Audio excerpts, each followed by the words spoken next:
Soekarno adalah salah satunya. 140 pose setengah bugilnya di sebuah buku foto berjudul Madame de Sugar, terbitan Jepang pada tahun 1993, dinilai mencemarkan nama baik sang proklamator dan dilarang terbit di Indonesia. Setelah sempat 10 tahun tinggal di Paris dan Amerika Serikat, pada tahun 1983, Dewi kembali ke Indonesia. Dewi juga memiliki rumah mewah di Tokyo serta menjalankan bisnis perhiasan dan kosmetik. Hingga kini, ia pun masih menerima uang pensiun mendiang Soekarno. Bagaimana kisah hidup Ratna Sari Dewi yang penuh kontroversi? Dan apa saja kegiatannya selama tinggal di Indonesia maupun di luar negeri? Simak wawancara saya dengan Ratna Sari Dewi dalam Insight kali ini bersama saya, Desi Anwar.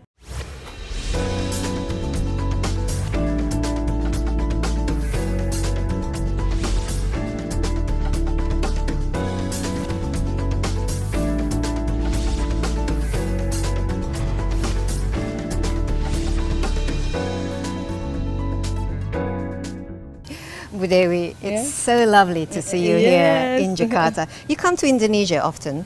Well, once or twice a year, every year, yes. So once or twice a year, every year. And how do you feel? It's always such a pleasure to see my old friends. Many of them already passed away, but I have new friends that it's really a pleasure to see them and to share the time. Yeah, but how do you feel every time you come to Indonesia? How do I feel? Yeah, what does it make you feel? Well, you know, I used to live here altogether 21 years, and I have so many memories. And then always it's a pleasure to see such a development. You know, when I came here, let's say 56 years ago, and today, what a difference. You know? Yeah. So let's just stop here for a moment and reminisce, because we're in such a beautiful garden with a beautiful weather, and you always look so lovely and charming. Okay, so what is it that keeps you busy these days? I mean, where you come to Indonesia once or twice a year, but where do you live normally? Oh, I live in Tokyo now because I work there. I work for a Japanese television company for several channels. And it gives me a pleasure. Yes. So what do you do for this television company? What kind of shows that you I have several. I have a talk show, variety show, travel, cuisine, and a quiz. And most of the time I give my comments. Yes. And this is a popular show? Yes, very, yes. So if we go to I Japan... work for channel 4, 6, 8, and 10, and 12. NHK, maybe twice a year only. Yeah. Tell me a little bit about one of the shows that you do. What is it that you do, and what do you host, and who do you have as your guest? Oh, sometimes recent affair, troubles. Current affairs, issues. That's right. I have two regular ones. One is Japanese women who married a foreign person and then lives in abroad. And then that gives that country's different custom, the system, circumstances, the different way of life that Japanese wife have facing, and then also its history of that country. And it's very interesting for Japanese people who has never been to Portugal, or who has never been to Brazil, or who never been to Africa. Some Japanese women married to a very remote country, you know. With very different cultures. Yeah, different like culture. You yourself did. Yes. Like you yourself did. But we'll talk about that later. But how did you get into television? I mean... I have always been interviewed since I was married to late President Soekarno. Each time I am in Japan, I have been interviewed many times. But as a guest of some television program was starting about 15 years ago. Then I was living in New York. Then I was back and forth between Tokyo and New York. Then I became so popular as a television personality. The needs was demanding me to stay in Japan. And to be a host of the right, program. yeah. What do they call you there? How do they pronounce Devi it? Fujin. Dewi Fujin. What does that mean? It's like Ibu Devi, like a Begum Devi. Madame Dewi. So I should call you Dewi Fujin. Do you enjoy doing these TV shows? Yes, of course. Yeah, and then I do many things that people think it's impossible to do. Such as what? Such as you are on top of dolphin. Dolphin, and then you are. You have to sit on the dolphin. No. Standing on the dolphin and surfing.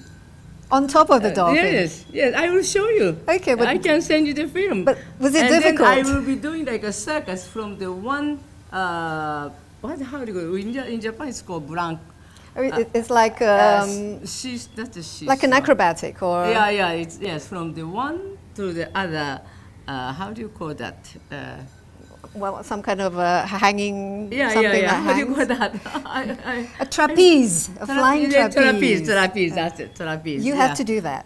I don't have to, but I challenge because everybody says it is impossible to do. Okay, I challenge. I'm 74 years old, but I would love to challenge things that people say it is impossible to do. Okay, I challenge, and I managed to do it in 2 days. In 2 days? Yes, and that, spirit of challenging gives me youth. The energy. Keeps me, it's a positive energy that I get. Well, no wonder your show is very popular. But tell me, riding on a dolphin, was that difficult?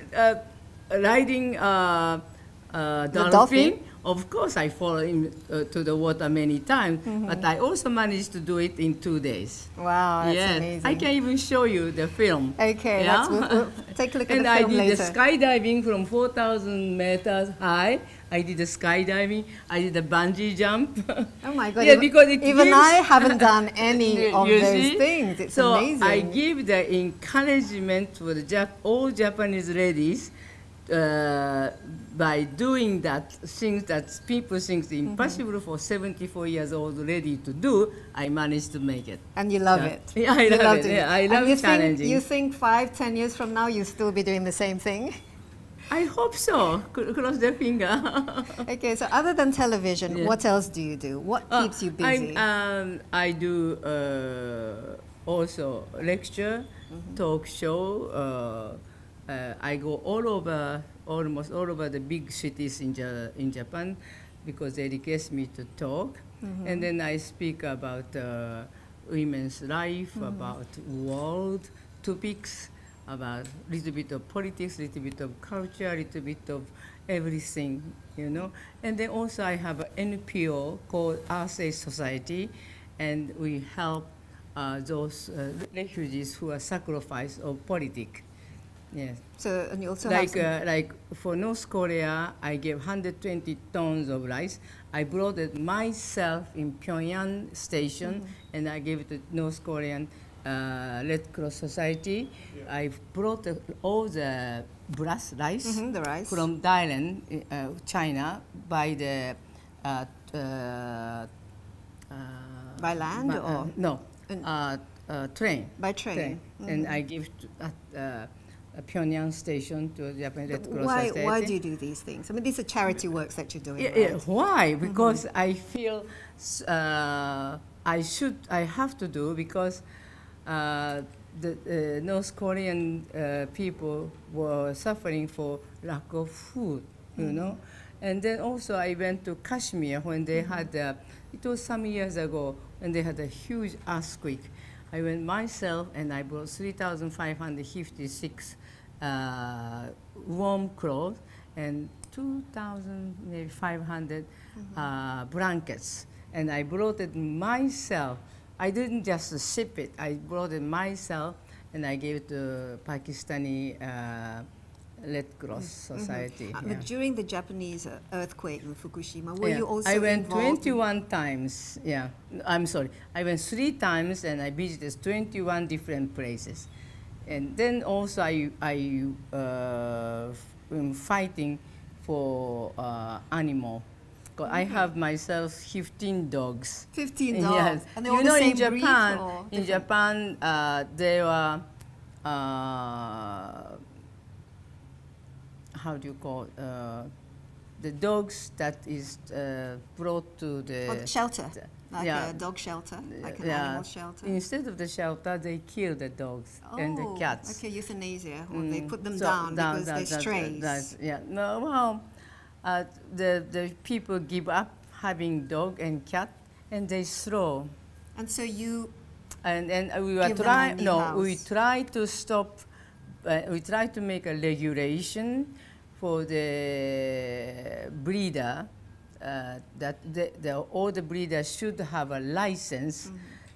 So they should show how much capital they have, if they have the clean places or not, and then if they are experienced or not. We have to make a regulation for, because there are many black market breeders, and they are producing too many dogs and too many cats just for selling business, you know. So you have 15 dogs. That must keep you very busy. Yeah. Are they all different? Let's go inside. Yeah, very We hot go. out, yeah. Let's get inside. Okay, let's continue our conversation inside. Oh, this Cooler is so and more much better. pleasant, yes. Yeah, cooler. This is a lovely house, isn't it?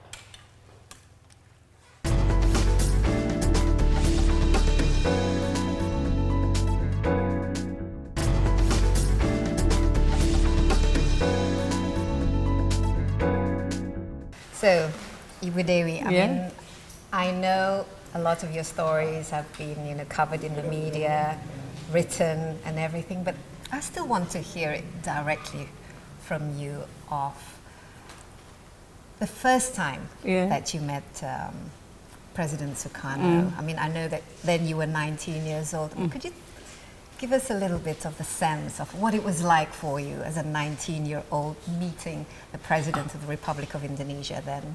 Of course, he had such a charisma, and from his face, the eyes, the big, large eyes that was overflowing the humanity, you know, and he had such a generous heart, and you know, as you know, he was a hero. He was 13 years in jail and exiled, and he has a man of such a strong will, conviction, and who overcome such a suffering and went through such so many difficulty, challenges, and then to get independence. He was somebody so extraordinary, you know, and you know, you feel like you get sundered, you know, bang, like this. Where was it that you first time you met him and you laid eyes on him? And can you remember, what was it the first thing that he said to you or when you met him? Oh, we just introduced, I just introduced myself, I gave my name. It was, in fact, it was a simple tea party, which I was taken. I wasn't invited, my friends were invited. Tokyo. Yes, in Tokyo, and I was taken, and then I was introduced.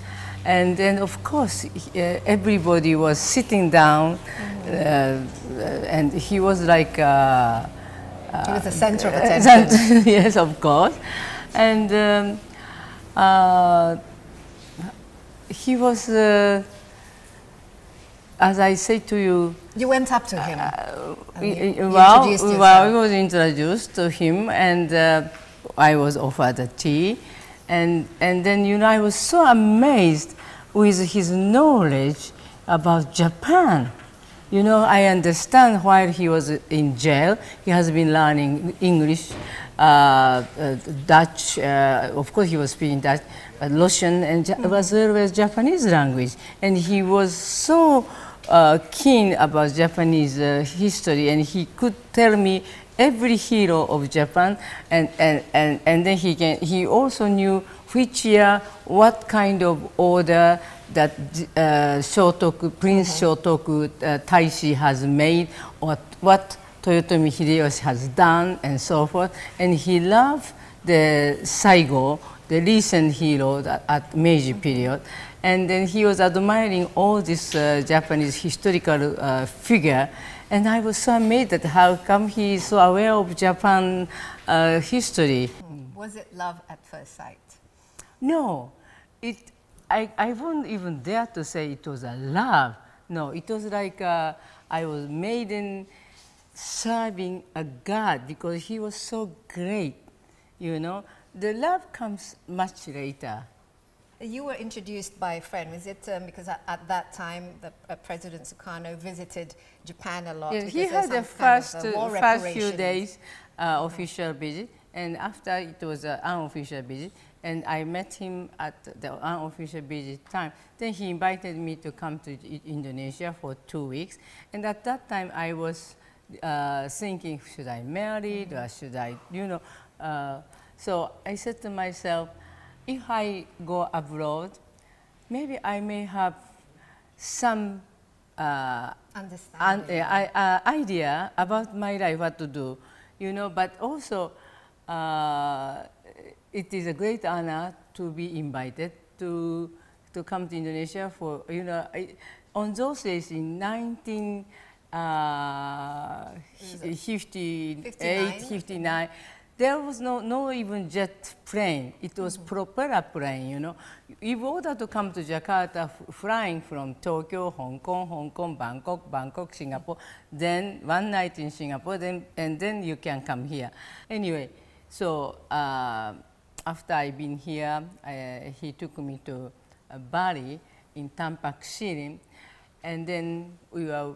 For the first time, we become just two of us, and then we saw from the hill of Tampak Sirim overlooking all the coconut tree in the evening, and then the big red sun was just sinking. It sounds very romantic. Yeah, and then all the shade of coconut tree becoming black and dark, and then it was cool, air was coming, and it was very silent. And then he's asking me, please be my inspiration, please be my strength, and please be joy of my life. So I said to myself, even I live over 100 years, I would never hear such a beautiful proposal, phrase. I said to myself. He was very eloquent. Yeah. I said to myself, oh, God must have chosen me to be with him. If this is my destiny, I would like to serve myself. I like to dedicate myself to him, you know. And this is the way. And you decided there and then in Tampak Sirim. Yeah, that's right. Yeah. So these 2 weeks become forever, you know.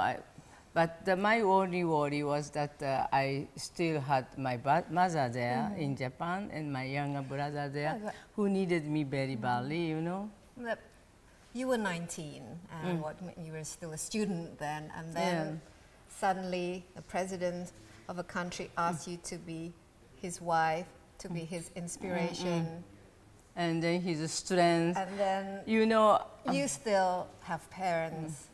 What was their reaction? You know, oh, my mother was very, very, very sad and very upset because she was very proud of me, and she was really hoping something else rather than me coming to Indonesia. Because for a Japanese lady who was born at the Meiji period, Indonesia, she can't imagine what is Indonesia. My mother was really shocked. Yes. But you made thought, yes, I made a choice, and I had to pay for my choice because I lost my mother and brother a few years later, and then I carried this burden, you know, this heavy cross in my shoulder rest of my life.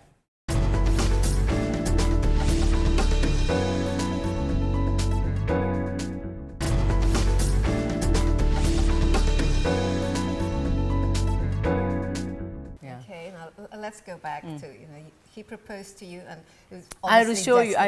I will send to you the book. So it was destiny for you to have met him and to marry him. What happened after that? So you stayed obviously in the palace. Tell me a little bit about what it was like for you when you became his wife. In the first 3 years, I had my own house. He was coming to see me, or I was coming to see him at the Istana. Then until I get my own room there. Yes. And what was it like living in Jakarta then, coming all the way you know, from Tokyo? Was it a culture shock? And Well, first 6 months I could not take much Indonesian food, for example, because Japanese style, little by little, many things comes, and here you have the rice, on the plate. and then and many then dishes, many dishes, and then the coloring is different. And the fragrance is different, lot of spice and so forth. But it's funny enough, after 6 months, with the difference of the weather and then the circumstances, physically you wish to have it. And then now I love it. Now I love it much more than Japanese food. Everywhere I go, I'm in France, I'm in New York, or anywhere, I don't miss so much Japanese, but I miss Indonesian food. Each time I come here, I ask my friend to prepare for me, and I bring back to Japan. Share with me some of your memories of being, then the first lady. What it was like for you, suddenly getting all the attention, living in the palace, and of course dealing with the previous wives. If Fatma was no longer there, I was introduced to all his children in the palace. Megawati and Rahmawati, Sukumawati, they all had a bleed, long hair. And then Guru, always his lips was always wet, very cute. And I often see them dancing Javanese dances. They are practicing Javanese dances in a big hall. I did see Guntur. I saw Guntur very rare. He was always politely greeting me. But all the girls, Megawati, Rahmawati, Sukumawati, they have been very friendly and very sweet to me. Yes. What about? But I think on those days, they did not know that I was with Bappa. Yes. They think I am a guest from Japan, friend. But what about Bappa's previous wives? How were they to you? Were they friendly?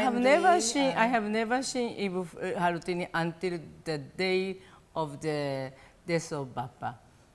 Bappa has been telling me, don't think of Harutini, it will only make you sad, so don't think of him, don't think of her. So ever since he told me that, I try not to think of her. Of course, I have had a lot of feelings. All that is in my book. So. But I want to hear it directly from your mouth about your feelings, well, especially since you were young. I think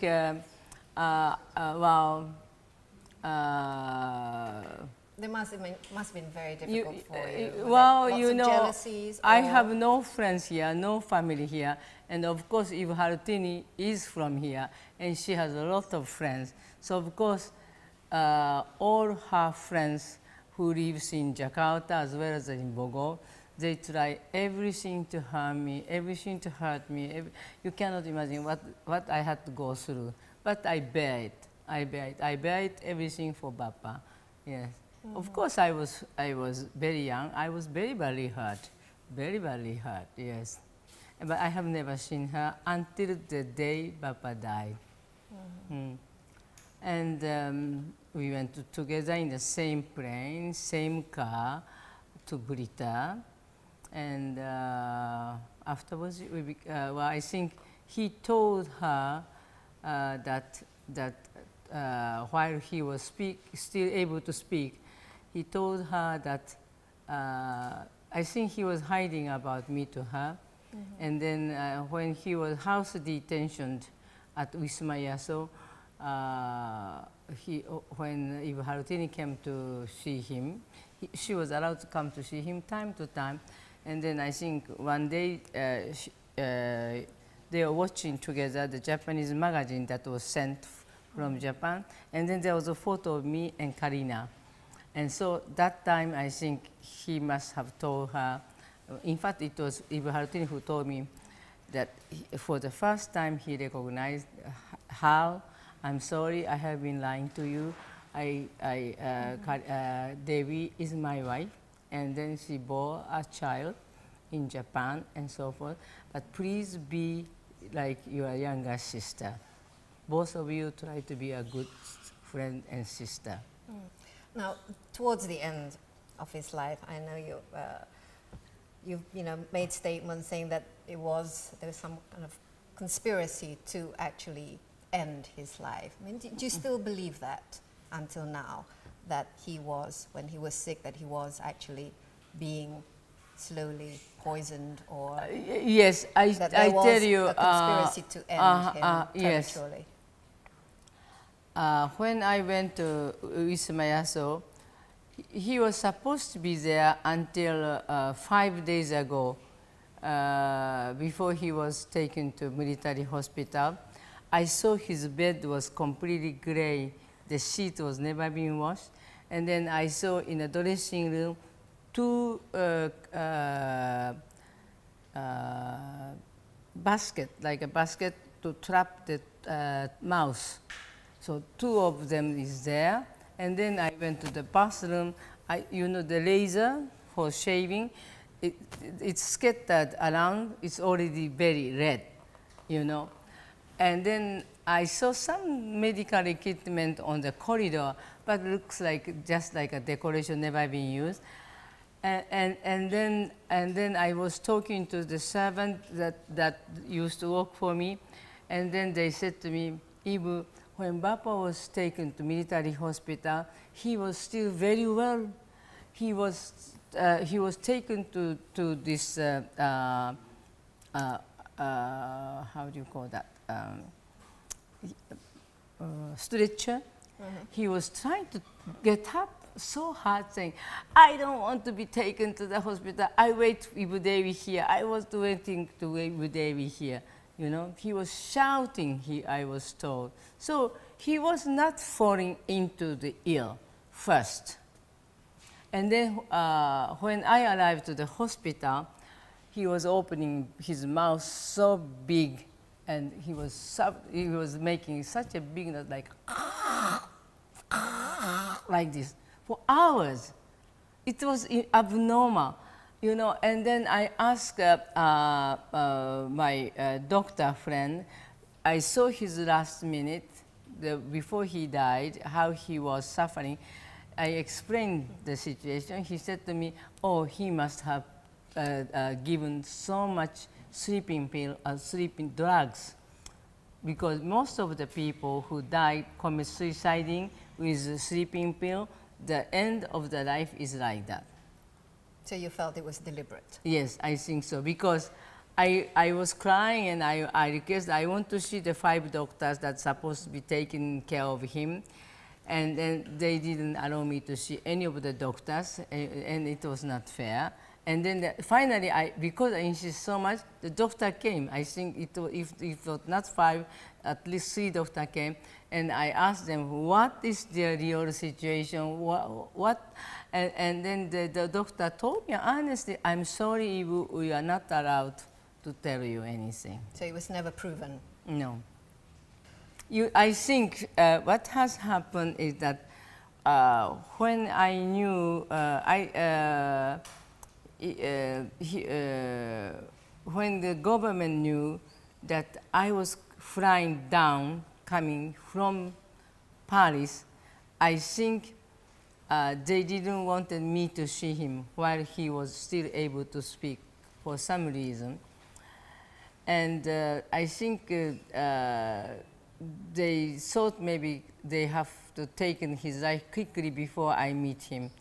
Because when I arrived in Singapore, I was taken out from the plane, and then I was met by military attaché of Indonesian embassy in Singapore, saying, Ibu, you are not allowed to come into Jakarta. So I said, I'm so sorry. Because I attempted to come back twice before. Last time I was in Bangkok, and I was not allowed. That time the ambassador was Ahmad Yusuf, General Ahmad Yusuf. I wasn't allowed. What were the reasons they gave you that they wouldn't let you in? They give no reasons. They just say you are not allowed. So I said, I'm sorry. This time I have to go back, and I hold the Indonesian warga negara passport. No one can stop me, and I'm coming back. I'm going back.